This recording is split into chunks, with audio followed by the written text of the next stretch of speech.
Good morning. I'm Denise Wilson, and I am a member here at UUMAN. On behalf of our speaker this morning, Dirk Bender, our minister, Reverend Dave Dunn, our director of religious exploration, Lexi Tagney Brown, our music director, Alex Peach, my fellow worship associates, and the dedicated technical team making today's live stream possible. It's my honor to welcome all of you to Unitarian Universalist Metro Atlanta North Congregation, which we lovingly call UUMAN. We are a liberal faith community with the mission to nurture our spirit, strive for justice, and transform the world. No matter who you are, whom you love, or where you are on your spiritual journey, you are welcome here. We love visitors at UUMAN, so if any of you are visiting with us for the first time and feel comfortable doing so, we invite you to stand or otherwise identify yourself and maybe tell us your name and where you're from so that we can welcome you. Are there any visitors on my left? Okay, any on my right? Hi. Oh, wait.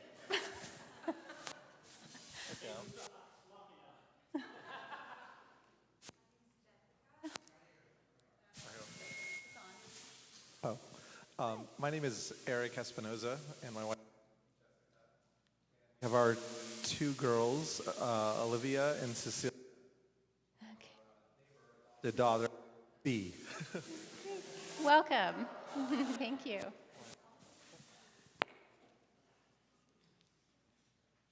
Okay. And also, if you are visiting with us for the first time, whether in person or online, please feel free to scan the QR code on the back of your printed order of worship or go on the website and fill out our visitor information form. We have a few announcements before we get started this morning. This year, the annual Atlanta Pride Parade is happening on Sunday, October 15th. Please join us and other local UUs as we march in the parade, and we'll also have our own float. If you want to carpool from UUMAN to the North Springs MARTA station, you can meet here at 10 a.m. on the 15th, and don't forget to wear your annoyingly yellow Side with Love t-shirt. There's a sign up on the events page of the website, or you can or go directly to October 15th on the calendar on the website. And now our senior youth have an announcement this morning. Who's coming? Sasha. Great.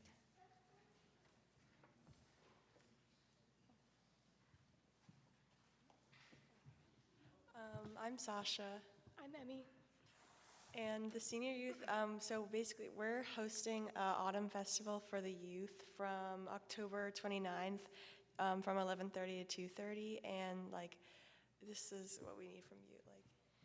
We're asking for donations of scary decorations, or maybe not so scary decorations, for our haunted house that we're putting on. So if you have those and you want to temporarily donate that to us, that would be excellent. Thank you. Yeah. And we're gonna be hosting it in the house over there, so it'll be different rooms for the smaller children, obviously something less scary, but for the adults and anyone who wants to be scared, we'll have more scarier rooms there for them. So we would so I think if you have any questions, you can email Elizabeth Rohan or any one of us, or come up to us after service. So yeah, thank you.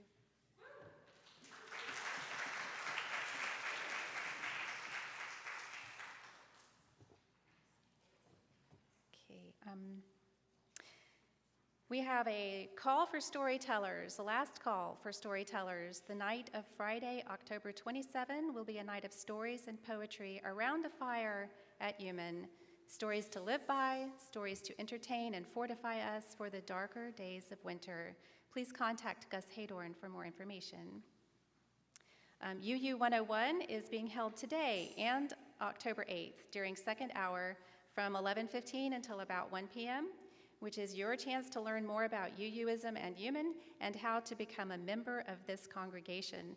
There is a sign up in the entryway, or you can just look for Laura Keck or Jane Soul for more details. We have a few other adult enrichment offerings today during second hour. Please look at your order of service for class locations. I do need to call your attention to one location change. Great Stories is going to be downstairs in Fellowship Hall, room 2. Now let us greet one another with the hand of friendship.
Good morning.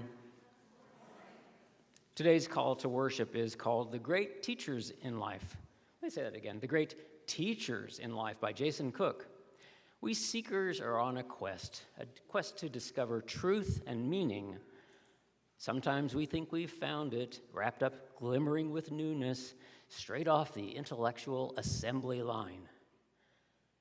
All the answers right here for us and others if they'd only listen.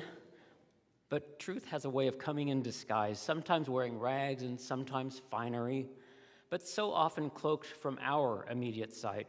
And sometimes that which we have rejected, that which we have let go of, or decided was only for others, but not for us, can be our teacher.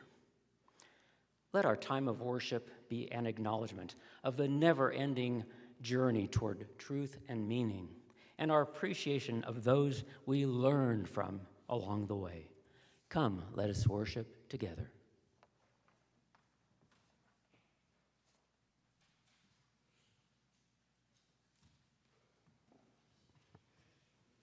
Let us light our chalice together using the words found in your bulletin. We kindle this flame, honoring the doorways in our souls, the windows through which we gaze at one another, the balconies where we catch glimpses of sky, the thresholds we stand on this morning, wondering, hoping, fearing, dreaming.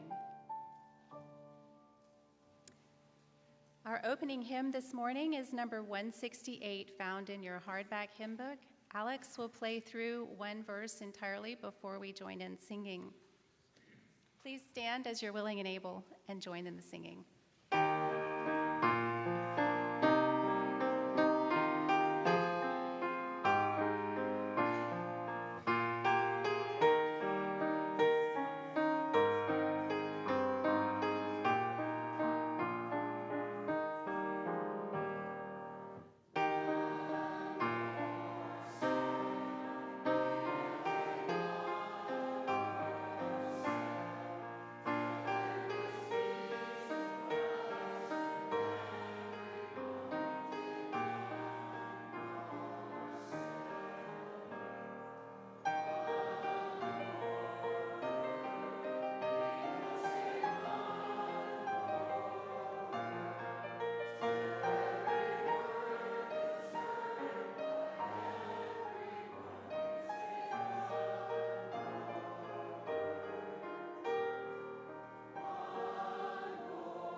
this point in our service, we share our joys with each other to magnify them and our sorrows to divide the weight of their pain. If you are so moved, please feel free to come forward and speak your joy or sorrow into the floor microphone and take a pebble and drop it into the bowl of water. For those of you attending via our live stream, if you have a joy or sorrow that you would like to share this morning, would you please type it in the chat? And those that show up, I will be happy to read. Yes. Hi, my name is Eli, and I'm happy because yesterday I went to a Braves game, and the boy behind me gave me a baseball game, and since I'm a Boy Scout, I got to walk around the fields, and my birthday's in 3 days, and before the Atlanta United game, the Braves game, I went to a fair.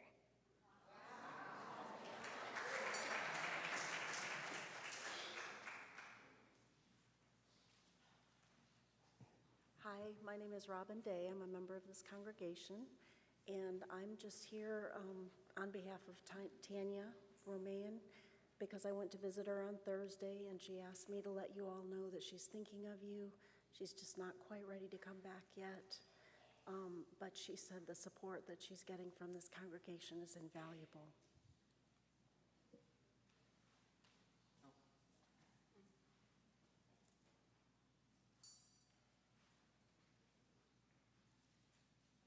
Hi, my name is Lori Wheeler, and I am dropping a pebble for Mary Beth Stevens. She lost her brother-in-law this week, Mike Horner. He was 69, and he had suffered from some health complications. So please keep Mary Beth and her family and Mike's wife, Diane, in your thoughts and prayers this week.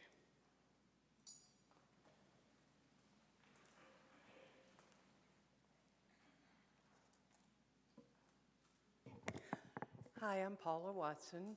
This is a pebble of joy and gratitude. My Jimmy Carter turned 99 yesterday, and as many of you know, I was privileged as a 21-year-old to work on his campaign and then go to the White House. And most importantly, I'm proud of the integrity that this man has shown throughout his life, but especially in the recent decades. So I'm just grateful he got to see 99.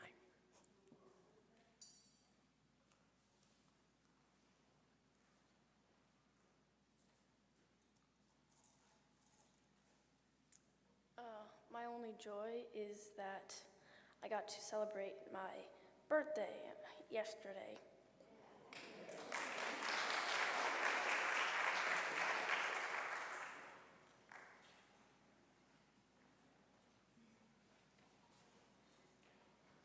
My name is Diane, and this is a pebble of happiness because I went to my 60th high school reunion last weekend in Massachusetts, and then I went to Rhode Island and visited my brother, who's older than I am, and his family, his sons and daughters and grandchildren. So I got around, and I got to come back.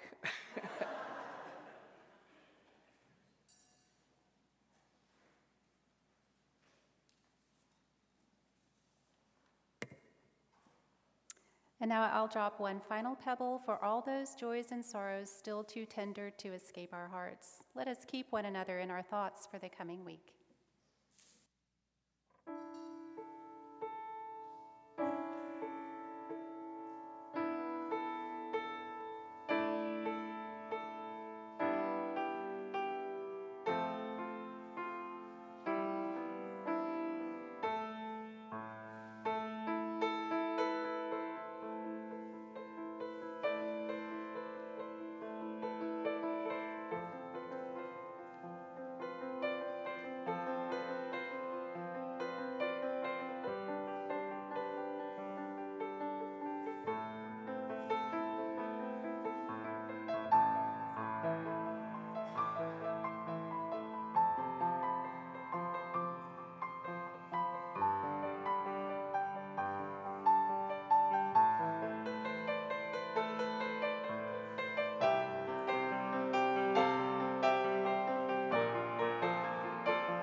Thank you, Alex.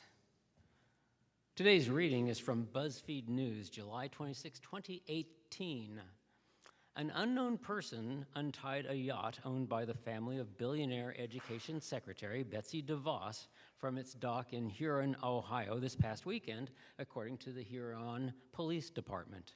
The yacht, called the Sequest, is one of 10 yachts owned by the DeVos family. It sustained between $5,000 and $10,000 worth of damages in scrapes and scratches, police said, from hitting the dock at Huron Boat Basin. DeVos, who was born into the wealthy Prince family, which runs the Prince Corporation, is married to Richard DeVos Jr., whose family founded multi-level marketing company Amway Corporation. Her brother is private military contractor owner Eric Prince. DeVos has been harshly criticized by public education advocates for her work as Secretary of Education.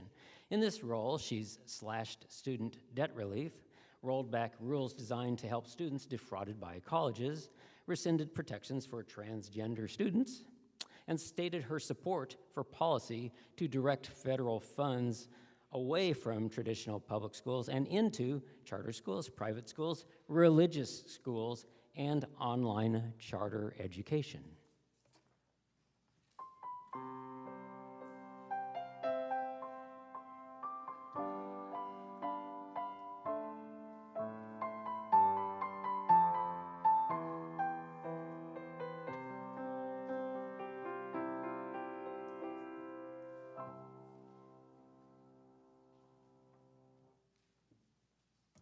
Thank you again, Alex. You know, you're absolutely nothing without the musical accompaniment. People don't realize that. They call it interstitial. Interstitial. I mean, what the heck is that even? Anyway, I guess I better start my sermon. Just the week before last, we heard Reverend Dave speak with us about how we can be better advocates for our LGBTQ plus folks as Pride approaches. I think there are very few, if any, in this room today who aren't worried about how some of the most vulnerable among us are being targeted by those with an agenda to exploit what they call biblical values.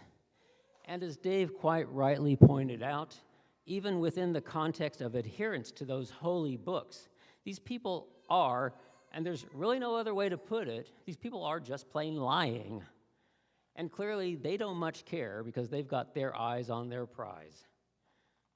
I probably don't have to quote a whole bunch of stories that you've all likely seen. Most recently, I had this ProPublica headline to process. Quote, "This security guard enforced a school district's mask mandate. He ended up facing a criminal charge." The story had a depressing familiarity to it, the usual gang of ignorant right-wing thugs, America's worst parents, performing the stochastic terror tactics. In this case, a security guard wound up somehow facing charges of depriving one of the thug parents' civil rights. He was acquitted, but that the other side is able to leverage the power to cow local school boards into submitting to their book banning, their targeting of our most vulnerable youth, it's pretty alarming. The side of thuggery and violence, as I said, have their eyes on their prize, what they call a Christian nation, which of course bears very little resemblance to the message that their supposed leader preached, but that's been the case for several centuries here in America. Fortunately, we too have our eyes on our prize, and we happen to have the truth and human decency on our side, and I think it's safe to say we know that there's an advantage to being truthful and right. And, frankly, the advantage at the moment of a relatively friendly federal government that at least isn't actively sabotaging our efforts to protect the marginalized folks who need protecting. So, why on earth did I choose to focus on Betsy DeVos's yacht? I'll try to explain. At the time when this act of vandalism occurred, midway through Donald Trump's first and one imagines only term as president, this incident may not have been on everybody's radar, but it certainly was on mine and on those of the politically engaged people that I know. Once the details of this incident were known and it was clear that nobody was hurt, this was quite frankly, hilarious. The imagery a lot of us had of this pretty odious, unlikable individual who'd married into a family devoting to parting fools from their money through pyramid schemes, a person who had devoted most of her professional life to attempting to demolish the centuries-old, and I might add proudly American tradition of publicly funded education, seeing this privileged villain getting at least a little bit of really unflattering public exposure is a kind of comeuppance, thanks to some righteous rascal. It was, frankly, to me at least, and to some folks in my circle of friends, a funny visual image to imagine her $40 million yacht out there drifting somewhere on Lake Erie, even though it turns out the yacht never actually got out of the boat dock area. Now, the perp who did this, you might not know this, the perp who did this was never caught. And honestly, we'll never know if this was just a random act of vandalism or it was politically targeted at DeVos. Given that so little actual damage was done, just $5,000, $10,000 worth, and given that DeVos's net worth is pegged at over $5 billion, it's not terribly surprising that the Huron Police Department apparently didn't bother putting a lot of detective resources into solving the case. So the mystery endures. I use this example as one of scores of rather inconsequential news stories that crossed our paths in the last few years. And let's admit it, it's fun. However you feel about, say, the likes of Lauren Boebert, it's kind of hard not to get sucked into what amounted to a rather ridiculous story about appallingly bad behavior a few weeks ago. On a somewhat more serious, large-scale note, a story such as some may have been following about another, what I'll call a convenient villain, one Elon Musk, and his policies regarding access to satellite information and how such a thing could wind up affecting the balance of power in the conflict between Russia and Ukraine, that certainly should draw our attention. But so could, say, any number of memes or jokes one might encounter about Musk. Memes that you might want to share on social media and spend who knows how much time yucking it up with your friends. Most of the jokes aren't even all that funny, really. I mean, like, Elon Musk should tweet about my weight, so it would plummet too. Okay, maybe you heard. Wait. Okay, maybe you heard. The good news is Elon Musk is turning X headquarters into a homeless shelter. The bad news is it can only house 280 characters or less. I'm not here to shame folks who like to have a good time, much. Okay, maybe just a little. But here's the thing.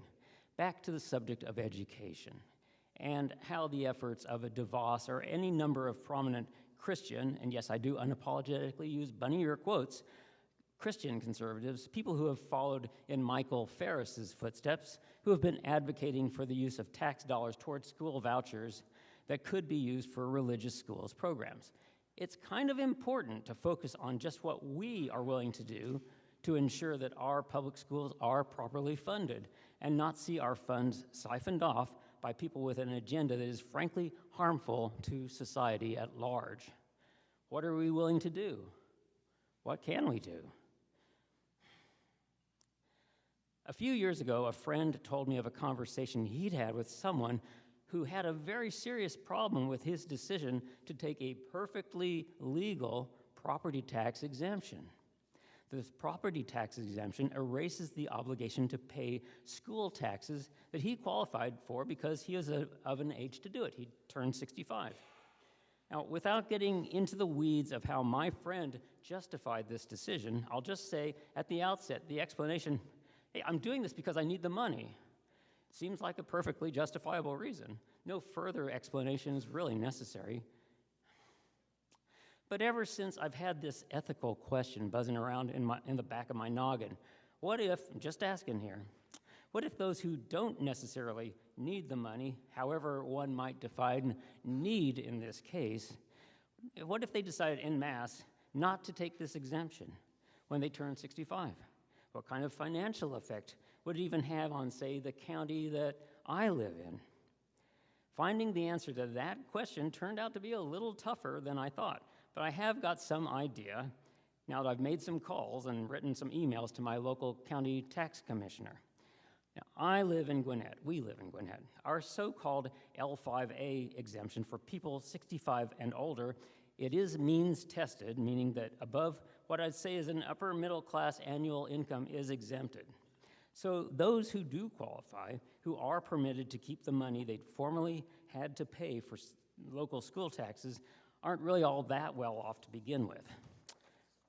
Other counties in Georgia have their own restrictions. Some don't have any income limits, and some are much more restrictive.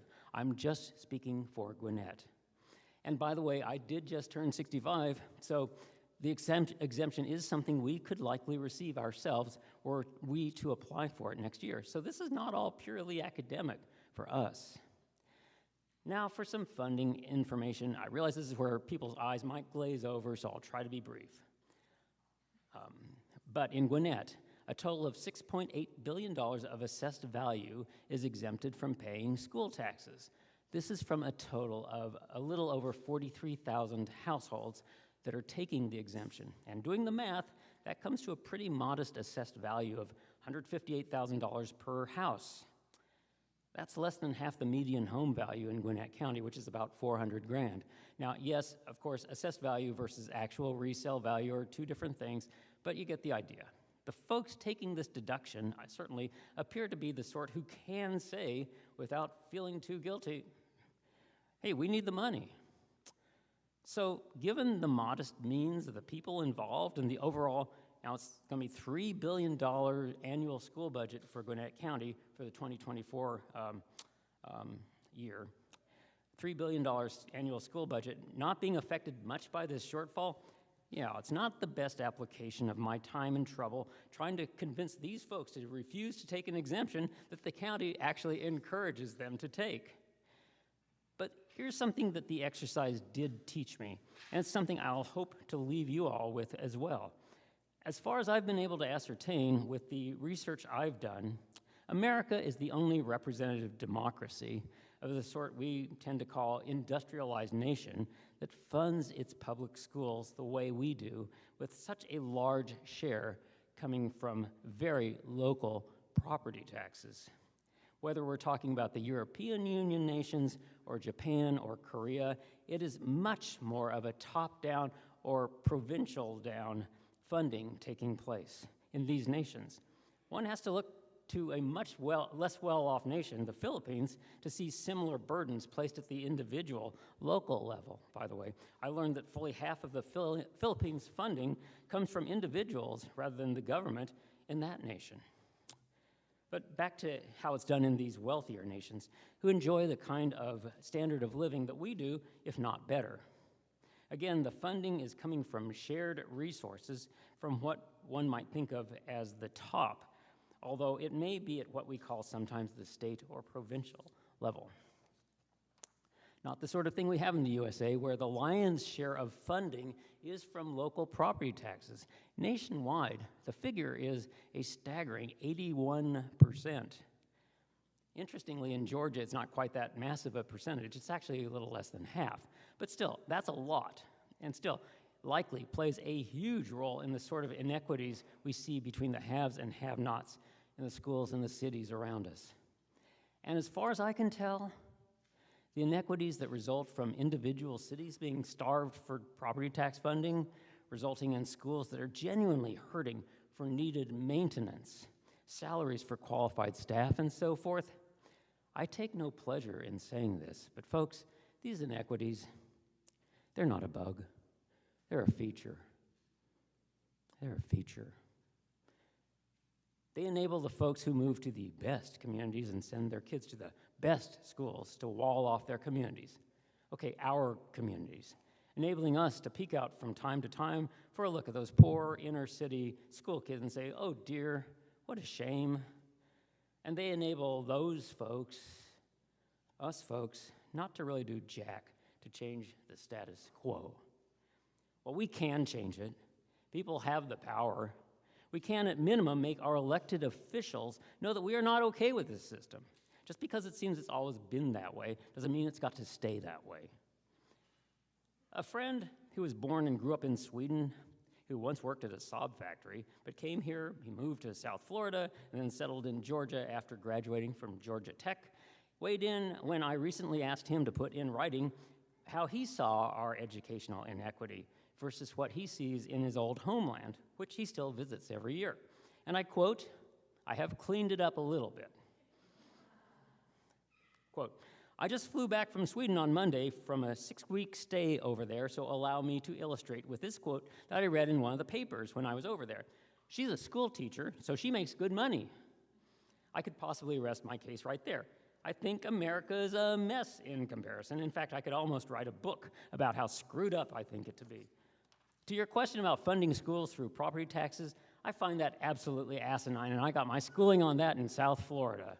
With a 30-minute drive, you could go from a gleaming, state-of-the-art facility to an absolute crap hole where half the windows were boarded up, probably from some hurricane passing through some years prior, in the same flipping county. And politicians have the nerve to claim that kids attending those two schools are afforded the same equal opportunities in life? Go flip yourself. You really don't see that in Sweden. And don't get me wrong, discrepancies do exist.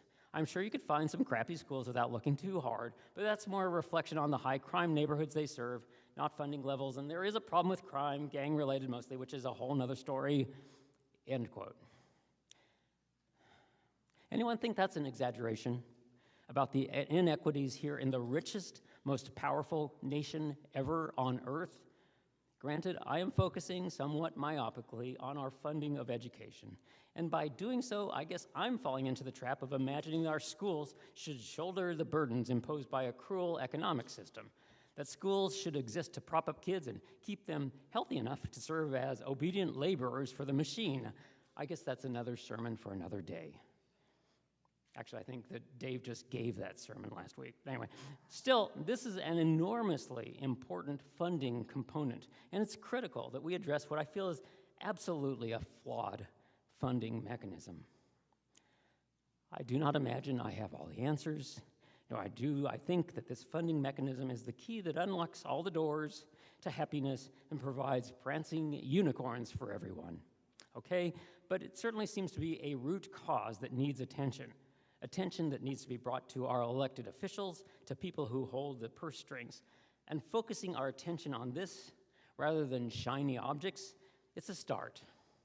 It's something we should focus on, rather than being led astray, set adrift like a yacht in Lake Erie. And about that, circling back to that shiniest of shiny objects, Betsy DeVos's yacht, and about what it means, what I think about this incident, worth sharing with our beloved community with regard to the yacht being set adrift. I'll just leave you all with these 4 words. I didn't do it.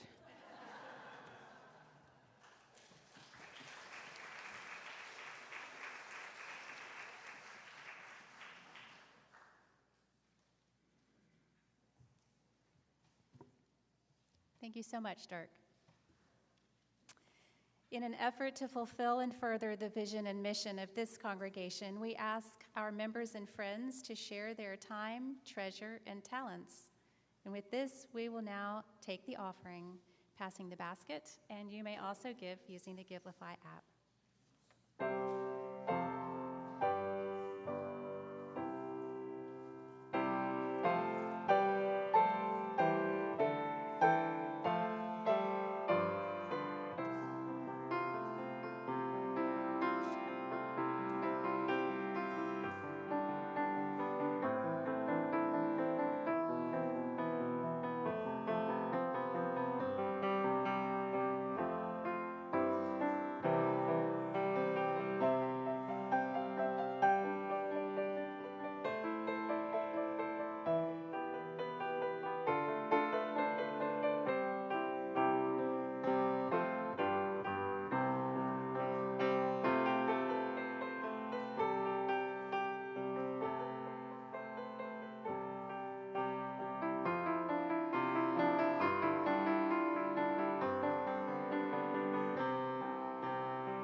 work of this church that is weaving a tapestry of love in our lives and in the world, we give thanks.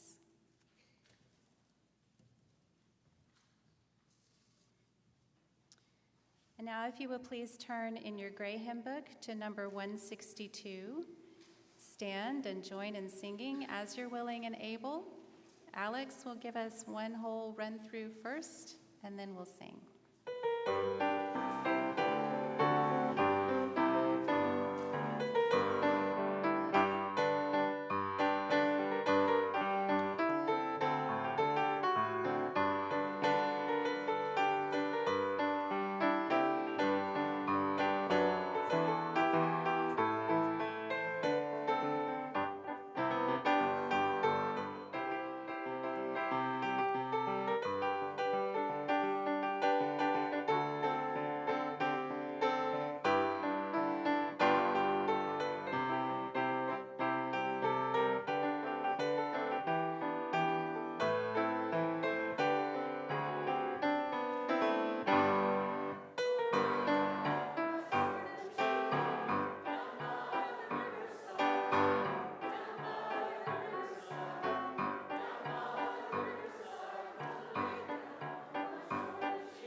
And now let us extinguish our chalice together using the words found in your bulletin.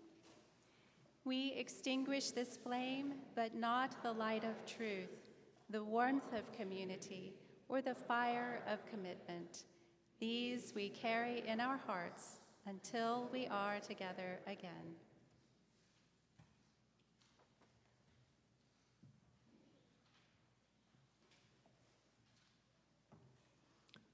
Today's benediction comes to us from Raymond Douglas Davies. Here's wishing you the bluest skies, hoping something better comes tomorrow, hoping all the verses rhyme, and all the best of choruses too. Follow all your doubts and sadness. I know that better things are on the way. Go in peace and enjoy the week.